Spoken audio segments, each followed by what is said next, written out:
Qui vingui al Ferrer d'Avall trobaran aquesta experiència, la visita a la granja amb el meu germà Ramon, que és el que porta l'explotació. L'explotació familiar la portaven mon tiet i mon pare, però això ve de mon padrí.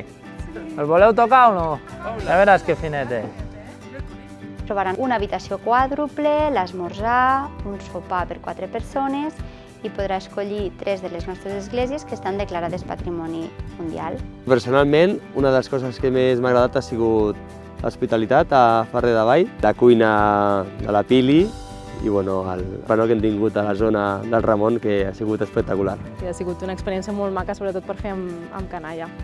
Col·laborem amb Fem País perquè és una empresa d'aquí, perquè quan truquem parlem amb una persona que ja coneixem i perquè és de casa. També ens agrada el tipus de client que ens porta Fent País, perquè normalment és gent d'aquí, que sap el que ve i els agrada vindre a casa seva a la Vall de Boí, que és l'Hotel Ferrer d'Avall.